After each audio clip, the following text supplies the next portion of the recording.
ang pagboto sa mga representante sa party list groups sa mahabang listahan ng mga kandidato sa balota ay mangyayari muli sa May 2025. Ano nga ba ang trabaho at halaga ng party list sa paglikha ng batas? Bakit ba tayo bumoboto ng party list? Alamin natin yan dito lang sa Batas et al.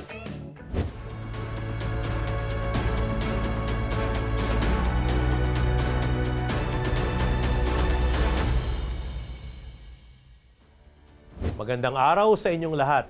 Ako po ay si Attorney Al Agra, ang law teacher ng bayan. At kayo po ay nanunood ng Batas et al. Makakasama natin ngayon ang Executive Director ng Poll Watchdog na Lente Philippines, si Attorney Ona Caritos.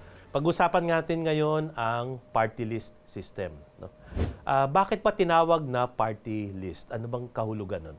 Sir, yung ibig sabihin ng party list, literal na listahan siya ng mga parties na pwedeng pagpilian ng mga botante natin. Kaya siya party list. Bakit mahalaga to sa usapin ng ating governance, sa usapan ng ating eleksyon?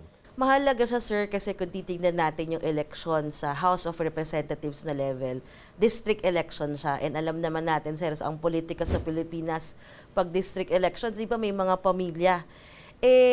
Paano naman yung mga grupo na gustong makisama rin or makilahok sa pamamahala, pero wala naman silang partida, wala silang kilalang pamilya na pwede nilang hingan ng tulong. Kaya inintroduce, innovation nga yan, sabi nga ng ating Supreme Court, ng ating mga framers ng Constitution para magkaroon ng avenue yung mga grupo na magkaroon ng representation sa ating House of Representatives. Saan ba natin makikita tong party list system? Nakasaad ba to sa batas lamang o sa saligang batas? Naku, nakalagay yan, sir, sa ating Constitution. Yan nga isa sa mahabang parte ng deliberation nila. Kasi talagang yung framers ng Constitution natin, talagang pinagtuunan nila ng pansin na i-explain ano ba talaga ang purpose, ano ang sistema ng ating party list. So hindi siya pwedeng mawala? Hindi siya pwede. pwedeng tanggalin ng ating Kongreso? Hindi pwede, sir, kasi di ba in previous elections, lalo na kapag may mga hinaing ang ating mga traditional na mga grupo na iyan ay dominated na ng mga traditional families, gusto nila i-abolish na ang party list. So lagi natin sinasabi, hindi pwede kasi nasa Constitution yan. Kung gusto nyo i-abolish, kailangan nating baguhin ang Constitution. So sino umuupo ngayon sa ating House of Representatives, Attorney Ona? So dalawang classes, sir, ng representative ang umuupo sa ating House, ang district representatives at ang ating mga party list representatives. So anong pinagkaiba nun para lang alam ng ating mga nanonood? Ang district, sir, meron talaga silang teritoryo kung saan sila tumatakbo. Ito nga yung nabanggit ko kanina, sir, na ito madalas ay dominated ng mga kilala na talaga or mga political families natin.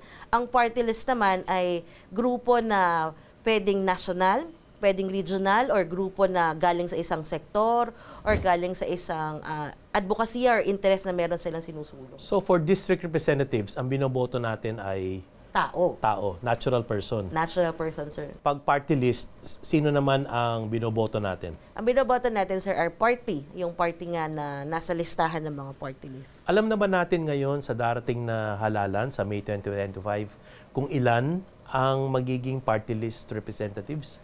Ang nakalagay naman sa Constitution natin, sir, ay 20% of the total number of our district representatives. Dapat yun yung number ng ating party list representatives. Pwede ba magkaroon ng party list system para sa ibang elective positions or nakalaan lang to para sa House of Representatives? Nakalaan lang siya, sir, sa ating House of Representatives.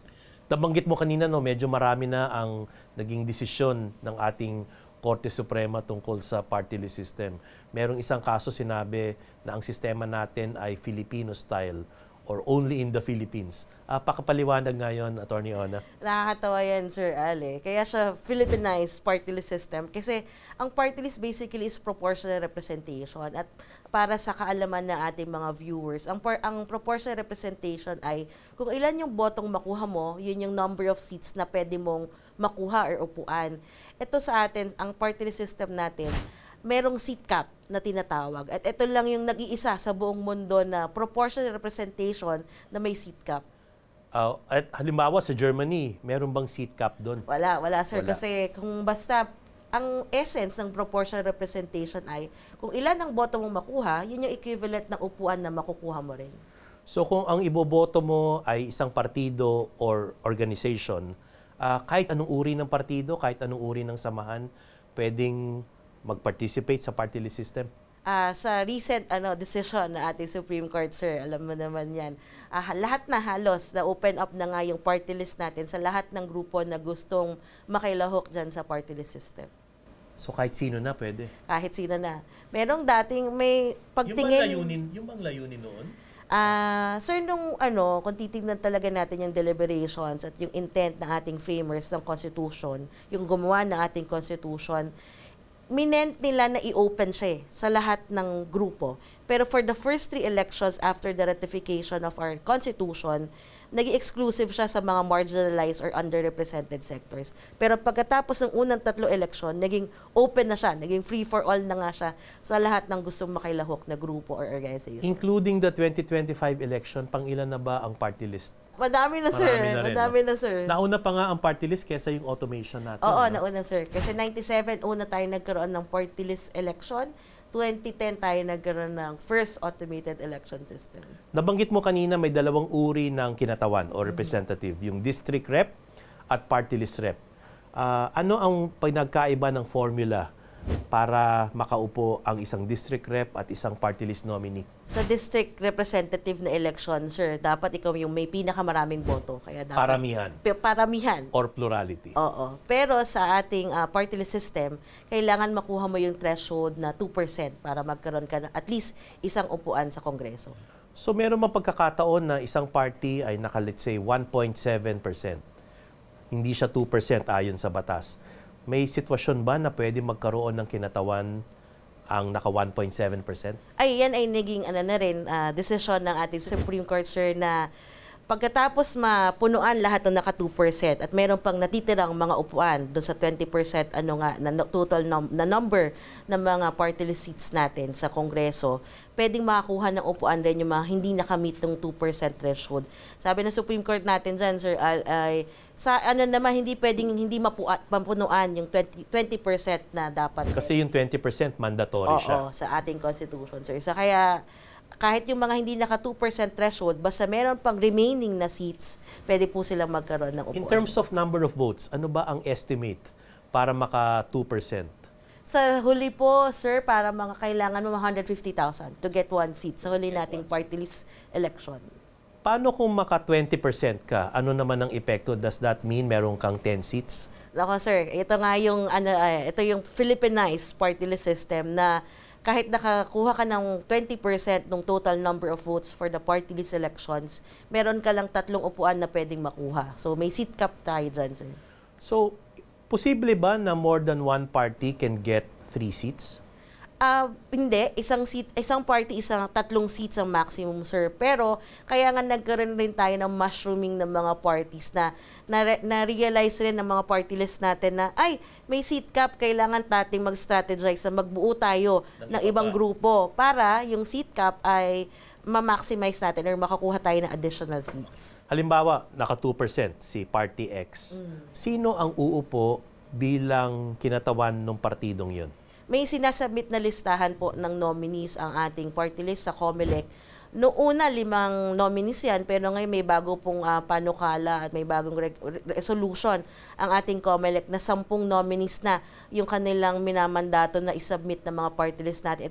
Ito daw, Sir Al, ay para maiwasan yung papalit-palit. Biglang nagre-resign yung 5, tas may bagong listahan. So kung naka 2%, sinong uupo? Si number 1. So kung naka 4%, si number 2. Okay. Halimbawa may nangyari kay number 1. Halimbawa siya ay namatay o naging incapacitated at isang seat lang ang entitlement ng parting yun. Sino ang uupo? Kasi 5 naman yung listahan ng 10 nominees. na. Okay. Oo, 10, sir. 10 na. So, kung sino yung nasa sunod doon sa listahan. Kaya mahalaga yung ranking. Opo, sir. Hindi siya pwedeng i-rumble. Pero nangyayari, sir, in practice, nararumble siya. Pero kailangan mag-resign halimbawa. Mag-resign lahat. O, pwede ka bang tanggalin? Oy, pwede, sir. Kasi iyan ay parte ng pagiging isang party. Iyan ay parte ng karapatan at function ng isang party na sila mismo ang magde-decide kung sino maging re-representa sa kanila sa Kongreso. Ano ba ang qualification para maging nominado ng isang party? Standard rin po qualifications para maging representative. Nagbabago lang po pagkabataan. Merong age requirement para sa mga kabataan na for the youth party list. Ano bang minimum age para maging party list nominee? 25 years old. So pwede na ikaw? Lagpas na, sir. Lagpas na. Lagpas na. Nung naging estudyante yata kita, wala ka pang 25? Wala pa, sir. Hindi pa tayo qualified. Oo. Anong epekto nga pala pag natalo ka nung party list, no? Natalo ka nung 2019, natalo ka rin nung 2022, pwede ka pa bang lumahok sa 2025 party list system? Kapag ganyan po yung sitwasyon, sir, hindi ikaw ay tatanggalin na sa listahan ng ating COMELEC kasi nakalasaad po yan sa batas natin that if you fail to win in 2 successive elections or 2 magkasunod na eleksyon, natalo ka, ikaw ay tatanggalin na sa listahan ng mga registered na mga So anong parties. option ng sa ganung pangyayari for that party? May mga nakakausap po tayong party, sir. Ang strategy is gagawa ng bagong party. Pero that party hindi na pwede. Hindi na po pwede, sir. At maliwanag yan sa ating Party List Yes, Act. sir. Pwede bang ang isang incumbent party list representative lumipat sa ibang party? Anong epekto nun kung hindi pwede? Pwede naman, sir, pero matatanggalan siya ng pwesto or hindi niya na pwedeng, hindi na siya entitled doon sa seat ng kanyang former party list. Pakipaliwanag mo bakit ganun ang epekto? Kasi ang nire-representa po ay party at At hindi ang po yung hinahalal tao. natin. Ay party at hindi naman po tao. So kung lumipat po siya ng party, ng ibang grupo, hindi na po siya yung party. Halimbawa, merong isang party representing the interests of persons with disabilities, no? Pwede bang isang tao na walang disability ang maging nominee of that party?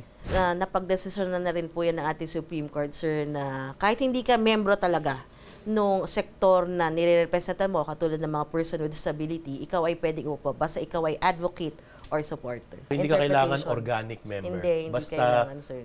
membro ka nung party at nominated ka nung party. Sa darating na 2025 election, meron tayong BARM party list. Anong pinagkaiba nito at pagkakapareho sa party list system ng national? Yung party list na meron tayo sa BARM ngayon, sir, so, magkaiba talaga siya doon sa party list na meron tayo sa national. Kasi una-una, yung party list sa BARM ay merong identified na sektor. Kababaihan, kabataan, non-Moro indigenous people, traditional leaders, religious leaders, settler communities. Labas sa 6 na yan, hindi ka pwedeng mag-participate doon sa sectoral elections. Hindi katulad ng national party list. Na pwedeng kahit anong grupo, basta gusto makilahok ay pwede. Sunod po na pagkakaiba, walang threshold po doon sa party list ng BARM. Walang 2%. Walang 2%. At doon sa 6 na sektor na identified, 3 po dyan hindi talaga mag-e-election. Assembly lang. Yung traditional, NMIP, at mga religious leaders. Ang magkakaroon lang po ng eleksyon ay kababaihan, kabataan, at mga settler communities. Yun lang ang nasa balota. Yes, sir. Tapos, ang huling pagkakaiba, hindi ka pwedeng supporter or advocate lang para ikaw yung maging representante ng sektor na yan. Dapat ikaw talaga ay manggagaling o miyembro ng sektor. Hindi katulad ng national yes. na basta advocate ka, pwede na. Sa totoo nga lang, sir, nung kinakraft nila tong Bangsamoro Electoral Code, sabi nila, ayaw namin mangyari yung party list system ng buong Pilipinas doon sa meron kami sa BARM. Kaya nilagay po talaga lahat nila yung safeguards. Salamat, Attorney Ona. Ano naman ang mensahe mo para sa ating mga botante, lalahok sa party list para sa darating na eleksyon? Siguro una-una, Sir Al, ay ang aking mensahe sa ating mga viewers ay kung hindi ka pa registered voter ay mag-register ka na kasi hanggang September 30 na lang ang registration natin para makaboto sa darating na national at local elections. Pangalawa, para po sa party list elections natin, malapit na po yung submission ng mga nominees ng ating mga party list sa COMELEC. Aside dun sa pagkilala dun sa mga party list, ay kilalanan rin natin yung mga nominees nila. Kasi mahalaga po na kilala natin if ever manalo yung party list, sino yung magre-representa sa kanila sa Kongreso. Maraming salamat, Attorney Ona, sa iyong pagdalo sa ating programa at more power to Lente Philippines. Thank you, sir. Thank you.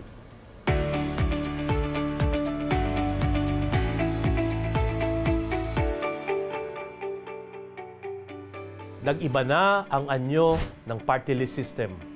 Mula sa layunin nito sa ilalim ng ating saligang batas at Party List Act hanggang sa kasalukuyang forma nito ay tila lahat na ay pwedeng sumali. maging mapanuri pa rin sa ating pagpili ng grupo o partido. Bagamat partikular na sektor o lugar ang kanilang kinakatawan, ang buong lipunan ang dapat makinabang sa anumang panukala na kanilang isusulong sa House of Representatives. Salamat sa ating mga manunood. Abangan ninyo ang mga susunod pa nating talakayan dito lang sa Batas et al.